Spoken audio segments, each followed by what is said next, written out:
Hello, it's me again, without a guitar this time, and of course, and the eagle-eyed among you will have noticed that I've even changed outfits.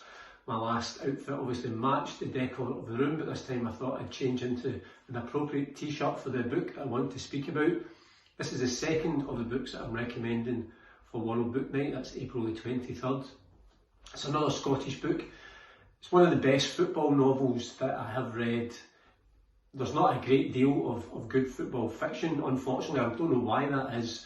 Scotland is responsible for a few. Thistle and the Grail by Robin Jenkins is as good a football novel as you'll ever read. I would recommend that. But the book I want to talk about is a book called The Road to Lisbon. It's a novel by Martin Greig and Charles McGarry.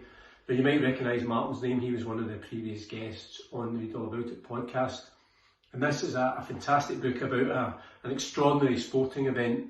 Obviously, the Celtic supporters among you will know immediately that I'm talking about Celtic's European Cup triumph on May 25th, 1967.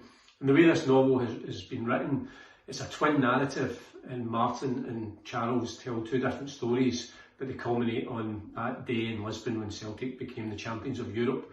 And one strand of the story is telling the story of Jock Stein in the lead up. It's the 7 days leading up to the 25th of May.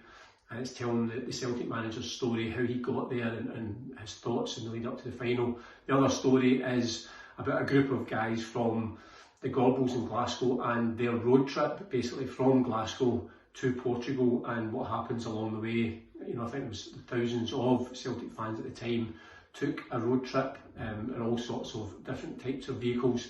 And this is a great story as well. And it's kind of very similar in some respects to The Damned United, but it takes obviously a factual event, as the European Cup final, uses real characters such as Jock Stein and some of the Celtic players, but then makes it into a fiction book, threads a narrative through it.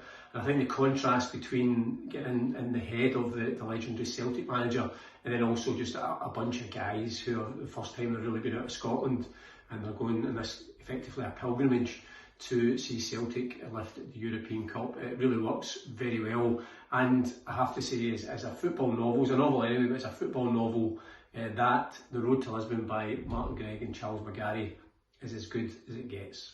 Hail, hail.